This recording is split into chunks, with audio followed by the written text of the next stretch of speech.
Good morning and welcome to WKYT's Kentucky Newsmakers. From WKYT News, I'm Bill Bryant. We're just over 2 weeks from the election. Early voting will be held before that, and absentees are already being filled out and returned. Fayette County Clerk Susan Lamb has some eye-popping statistics and some information about voting. That is coming up a little later. But first, Lexington is becoming a destination for show business. Movies are being made in the region, and efforts are underway to take more advantage of that trend. Also, we're heading into a busy time for tourism. Keeneland's fall meet is underway. Holiday events are being planned. Football games all brings a crowd to town. Joining us first this morning is Mary Quinn Raymer, president of VisitLex. She oversees marketing, convention, and tourism activities in Lexington, the heart of the bluegrass. Thanks for coming. We appreciate it very much. Thank you so much for having me. So I do want to start with what got our attention this week, and it appears Lexington is becoming a destination for show business. Is the region becoming a hot spot for movies and other productions? Absolutely. We have seen a really strong uptick in interest in shooting films, TV, documentaries, etc. here in the Bluegrass region. And we have a statewide tax incentive to thank, I think, for that interest. But we also are really seeing a tremendous amount of folks who are transplanting themselves into Lexington from places like LA, very much attracted to the quality of life and the ease with which one can do business here in central Kentucky. So some would rather shoot movies in Lexington than Hollywood. I think they absolutely would. We make it a lot nicer of an experience. It's pretty easy to go through the permitting process here in the city, and a lot less traffic, and certainly the affordability is quite attractive to these folks from the West Coast. If you close the street here, it's a thing, but it's not a big thing, right? That's right. That's right. So everything from closing the street to coordinating with, fire and police, all of those processes that must go into making those kinds of moves happen are just significantly simpler here in Lexington, and we can absolutely play that to our advantage when we're out there talking to location scouts and producers. So is it mostly outdoor work, or are there also some sound stage productions going on? I know that Lex Studio is very busy, and they are seeking to do more work, right? Absolutely. It's a mix of both. We certainly have a wonderful landscape for people to take advantage of. We also have 4 distinct seasons, and we have a variety of geography that is, once you get out of central Kentucky, you obviously can get into lake country and the mountains, and so we have all these things that we can leverage for to our advantage, which is amazing. But we also have a fantastic infrastructure here in the city, and we've seen recent investments. So you mentioned the Lex Studios, a fairly new 50,000 square foot production facility. They can handle everything that you need right under one roof. Of course, we've had Asbury University, and they've made tremendous strides over the last decade, really two, under the tutelage of Jim Owens, who's a professor at Asbury. They've got a phenomenal facility there on campus as well. And then we have places like Studio 46. So we've got a great infrastructure here in the city to bring all of your production to Lexington. How much opportunity is there for locals, either to be, stars or extras, or maybe to sell something to the crews while they work? Well, it's a great question, and one that I'm always proud to answer. It's actually what drew us to really putting together the VisitLEX Resource Hub. Obviously, there's a good tax incentive, as I mentioned, and so that piques the interest of people from out of market. But one thing that it does for the folks in market, when we have more creative production happening in the city, is provide meaningful workforce opportunities. So Kentuckians, or folks who've called Kentucky home, are no longer having to go to either of the coasts to do this type of creative work, and we love that. We are giving people the opportunity to do everything from being a grip, production assistant, working on lighting, sound. We've also got opportunities for caterers and florists and costume designers, makeup artists. So there's a whole creative industry that is able to thrive by virtue of having these productions being shot here in Lexington. Just like in television, there are a lot more people behind the scenes who are doing very important work than those that you actually see, right? Yes, and you probably know quite a bit about that. Absolutely. Sitting at this desk every single day, there's a whole army of people behind the camera that make the magic happen. So it's important that these folks have got great, meaningful opportunities to pursue their passions and call Kentucky home. You talked about the tax incentives, and this is a state tax incentive. It is. Now, Kentucky had one for a while. Not that many took advantage of it, and it went away for a while. It did. And now it's back. It's back. It was reinstated in 2022. So thank you to the legislature for bringing that incentive back. It was obviously put into place with the very idea of recruiting this creative industry to our state. Secretary Jeff Knoll, who heads up the Cabinet for Economic Development, talks about what a big industry, a multi-billion-dollar industry the creative industry is. And it's an important part of Kentucky's growing economy and how we continue to attract investment into the state. So the state incentive allows 30 to 35% back on productions that are shot here in here in Kentucky. Obviously, we're really promoting the central part of the state, but the incentive is statewide. Again, how does that work? So think of it as almost like cash back. If you shoot a production in Kentucky, there's an application process, and you need to obviously get approved before you start your production. But if you meet all the criteria laid out in the incentive, then you get 30 to 35% back. The extra 5% comes if you work in an enhanced county. So there are a handful of counties around Fayette County that are designated as enhanced counties, and if you do shooting in those locations, then you get an additional 5% back. How meaningful is it that there maybe is a hit movie or a production that's out there streaming or whatever that people realize, oh, that was all shot in Kentucky?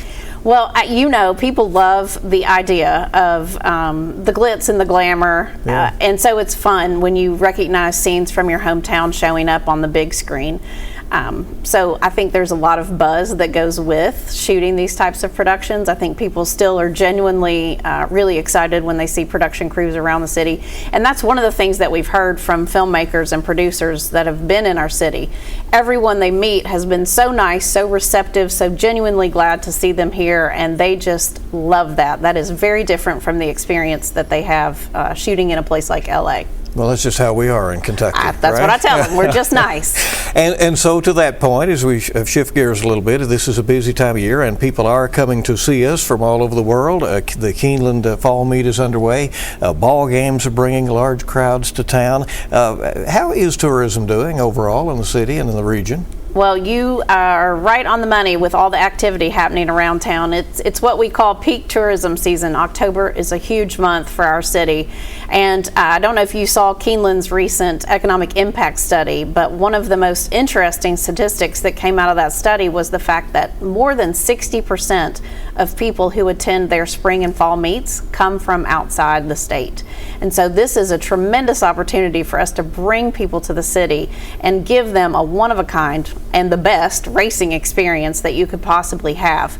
Of course, UK football is always a draw. We've had really good, in terms of who we've played, we've had teams that travel well, and so we've seen busy weekends with our football games. And then, of course, the fall is just a beautiful time of year for fall foliage and getting out and really enjoying the out of doors. And so we also see people coming in to take advantage of the season. And when the games or the races are over, folks are eating in the establishments, and there are more and more music venues. I mean, there really is a lot going on that makes it more than just a run to town for an event sort of thing. Absolutely. One of the things that we've been trying to do with our most recent advertising campaigns is say, come for the horses, but stay for, and that we stay for the bourbon, stay for the beer, stay for the foods, stay for the music venues. There's so many different opportunities for us to invite people to extend their stay and take advantage of more that we have to offer. Bourbon tourism still huge. Yeah, very much so. There is such a demand for bourbon tourism, which is wonderful. And history here in central Kentucky.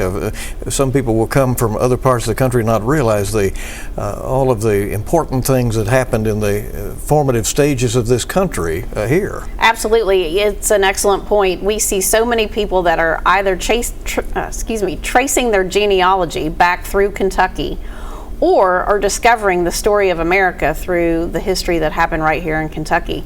Once upon a time, Kentucky was, pioneer country. It was out on the western edge of this country, and so much really important substantive history happened right here in our state. convention business still strong, and how important is that to the overall tourism trade? It's great. We have been really fortunate. There have been a number of new conventions that we've been able to recruit to town with the expanded Central Bank Center. Meeting planners love the facility. They're very impressed with the design, the layout, the flow that you find in that space. So it's allowed us to really up our game in recruiting conventions to town. And it's an important piece of our business mix in the hospitality industry. One of the things that's really wonderful about convention business is it gives people a reason to be in our hotels, eating in our restaurants, and investing their disposable income in our city early in the week. We have a pretty consistent weekend guest, and that traffic is good, but we need to counterbalance it with early weekday patterns, and we can do that with convention business. Maybe give people a deal if they come early in the week? Well, sure. Obviously, market demand drives rates. So, do you feel comfortable in marketing Greater Lexington as an affordable and safe place to come? Absolutely, I do. And there's a lot of regional collaboration that's happening right now. Very fortunate to have our partners at Commerce Lexington and all the partners that they've brought together to market Central Kentucky as an outstanding area for investment and for talent, recruiting talent to our region. And I think that we offer one of the best packages around the country. We've got outstanding quality of life, and we've got great work, employment opportunities, and as we've already talked about, some of the nicest people in the world. The 250th anniversary of Lexington is being celebrated in 2025, and the decision has been made, let's do it upright, right? That's right. Does a milestone like that and the events associated with it bring some momentum and attention to the region that has its own benefits? Absolutely. I think a lot of people are honestly surprised to know that Lexington is in fact 250 years old. The mayor loves to say that we were founded 1 year before our country was founded, and so that is a bit of bragging rights for us. But it speaks to the history that we were talking about. There's a lot of energy and excitement in looking forward to this anniversary year, and we have got tons of programming, literally starting with New Year's Eve and taking us straight through 12 months of 2025. We've got a different theme for each month, and so we'll be highlighting various aspects of our community life. And I actually just happened to be on the phone with a group that has booked into our city to come for March of 2025 simply because they want to take advantage and tie into the birthday celebration. So yes, I think we'll see a lot of enjoyment for our locals, but also for our visitors. And again, those events will be rolling out throughout 2025. Absolutely, yes. Yeah. All right, what will the eventual completion of the Gatton Park on the town branch bring to the city? And you have just been over there and said that if people need to stop by and see how it's coming along. It's amazing the progress that has been made at that park, and I'm so excited for it to come online. The park itself is approximately 8 acres, and it offers a variety of amenities. One of the things that I'm personally most excited about is the creation of the amphitheater. We're going to have a wonderful outdoor venue for concerts and productions. We'll be able to attract some artists that are maybe a little too small for Rupp Arena, but a little bit bigger than, say, the Opera House or the Singletary Center. So we're really looking forward to the amphitheater and the programming that will happen there. But they've also got areas for children to play in, wonderful trails. Obviously, we have a daylight of the town branch, which was the very water source that was so central to our founding as a city.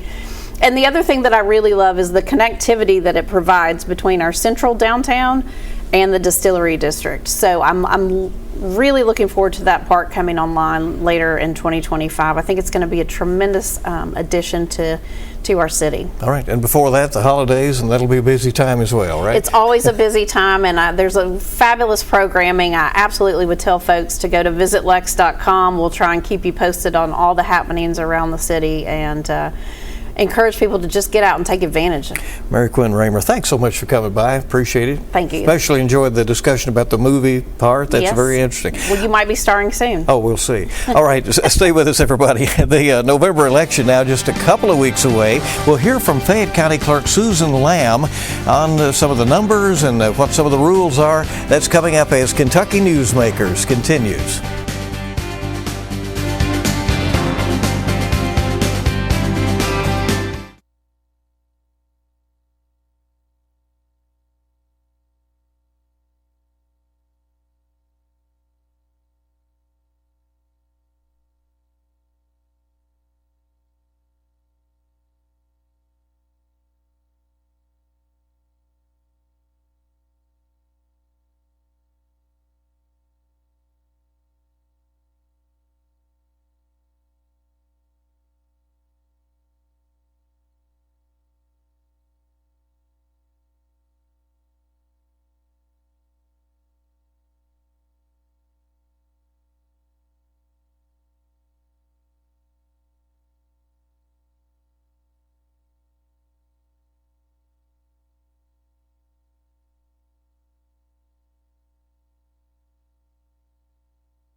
Welcome back to Kentucky Newsmakers. Well, the election is fast approaching. In fact, some are already voting by absentee, and early voting will be here before the November 5th election day. So we know there was a surge of voter registration since the primary. The presidential election year always triggers the largest voter turnout, and this year, voters are also deciding on two constitutional amendments to the state constitution. In Lexington, voters are deciding whether to levy a tax for park improvements. Susan Lamb is the Fayette County Clerk. She is in charge of holding a fair and free election with accurate results. Madam Clerk, welcome. We appreciate you coming. Thank you. As we do get closer, you can see the activity is really picking up, and you have some eye-popping numbers, really, right? Absolutely, yes. As of this morning, about 11:30 a.m., we have received 11,478 absentee ballot requests, which is almost double what we received in the 2023 November election. And so we have mailed out 11,403 of those ballots, and we have received 3,691 of them already back. It's pretty exciting. The federal postcard application, those requested 596 and returned 147. That's today. That's some big numbers. It is. Now, you have the opportunity in Kentucky. The rule is you can count those ahead of Election Day, right? And That's you have correct. plans to try to get started. That's correct. The law allows us to start 14 days prior to Election Day.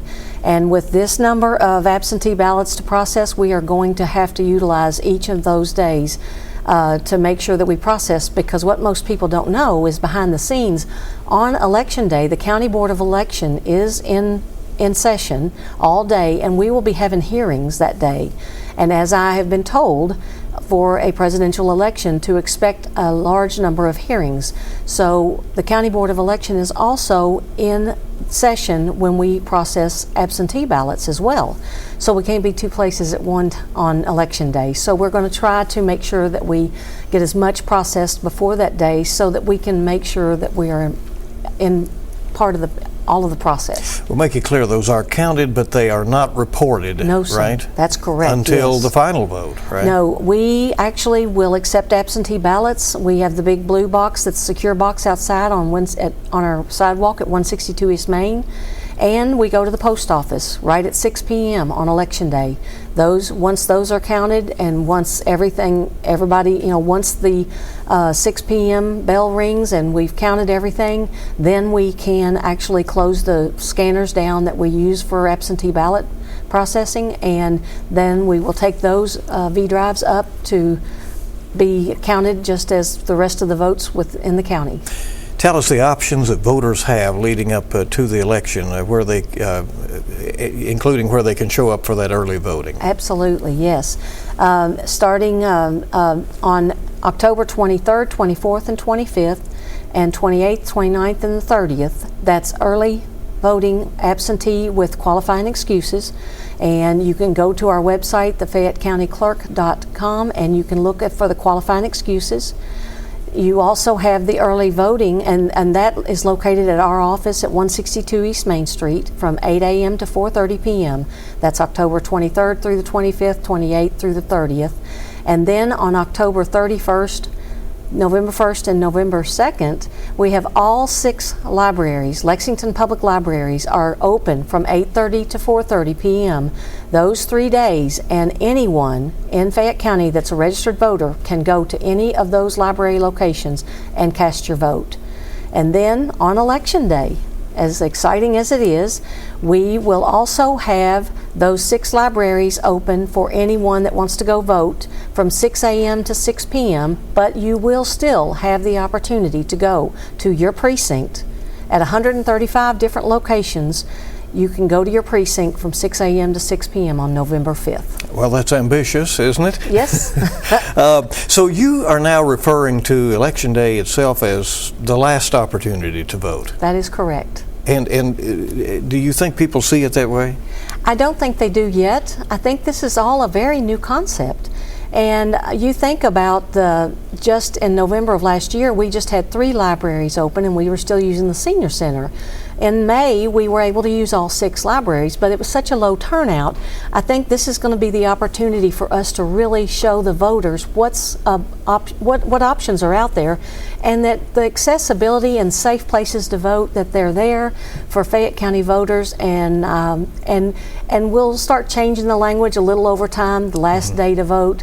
But I also want to be respectful to those that really do love their precincts. All right, and we'll make note we have a large viewing area, so there are different things going on in different counties, but the rules apply statewide in terms of the days and all of that. That is correct. But you might have different locations that you need to check out in your local area. What are voters required to bring to the polling place? They need to have a photo ID. They can bring a passport. They can bring a military ID, their driver's license, or they can bring a state-issued ID card. With the long ballot, including the presidential vote, the amendments, other items on the ballot, how much homework do voters need to do so that they don't show up and clog up the place? That's correct. Well, we're using a new motto, know before you go. We're suggesting that everybody, and talk to your neighbors about this, talk to your coworkers about this, to go to FayetteCountyClerk.com and look at the Parks referendum is on our website, and then there's a link to the Secretary of State's website that lists the 2 constitutional amendments. Just know before you go, because we are going to have sample ballots available, but make sure that you have time to read those. We are extending and we are creating a lot more privacy booth areas for voting, especially at the libraries, because their capacity it's capable of holding it. So we have a lot of privacy booths and screens that we're going to set up on all the tables. So we're hoping that we can double and triple the locations for people to actually go and to make their decisions, and then to go and scan their ballots in. There has been some discussion about the amendments. That ad valorem tax on park improvements might take some by surprise, and has. We've gotten that kind of feedback, right? Right. Well, again, we're really wanting people to educate themselves before they go, because I can only imagine that if I showed up at the poll and wasn't expecting something and then trying to understand it, anytime that something is written based on a statutorily method of how it has to be phrased, it can be confusing. So just make sure that you have the opportunity to know before you go. How long do voters have to mark their ballots? As long as it takes. 6 a.m. to 6 p.m. I mean, in terms of, but how long can you stay in the precinct if it's, you need to read those amendments? You didn't do your homework. Will you push people on out? No, we would not do that, ever. All right. Again, to our viewers outside of Fayette County, and there are numerous, Lexington does not have a vote on medical marijuana. The city went ahead and made the decision and the zoning here, and many cities and counties did that, but some cities and counties are allowing voters to decide on that issue, so that will appear on some ballots as well. And you may have gotten some questions about why it's not on the ballot here. Actually, that is not something that I was aware of it, but I have not had that question, so. That may be a good thing. It is. In terms of that they realize the decision is made here. All right, Secretary of State Michael Adams calling for making it a crime in Kentucky to impersonate an election official or to spread false information about elections. Do you support that? Absolutely. I mean, we have on site, of course, our County Board of Election is Sheriff Witt, and we have our Republican and our Democratic commissioners, but we also are able to call on our deputy sheriffs within our county to make sure that we stay safe. And we've told our election officers that if you have a concern, you call us and let us know. If somebody is acting out or if somebody is doing something that concerns you, you let our staff know. And we will have a deputy sheriff go ask for Sheriff Witt to go out and have a deputy sheriff go out so that we can make sure that we're safe. The other thing is that we have emergency equipment at our call if we need to. If we have some situation that comes up, we have teamed up with the Lexington Emergency Management Office, and we're going to be ready to deal with any kind of emergency that might come our way. So, and I hope it doesn't come to that. well, I pray not to. Are you troubled by some of the false information that is spread, and how do you remove yourself from that and make the decisions based on the law? Right. Well, it's not hard for me to do. It's not hard at all. I make sure that everything we talk about is by the statute, and that we train all of our election officers by the statute. And you know, I really appreciate that Secretary Adams has a misinformation section on his website, so that the public can go there and get, you know, real information and accurate information, because you know, people just need to be educated. They need to be educated about what's real and what's not.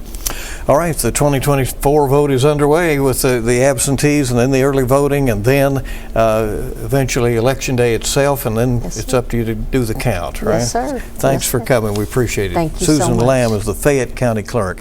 And stay with us. We'll wrap up Kentucky Newsmakers in a moment.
Welcome back, and we invite you to stay with WKYT News right through the election as we continue to bring you campaign 2024 coverage on air and online at WKYT.com and on our WKYT News app. That's Kentucky Newsmakers. Thank you for joining us. Make it a good week ahead.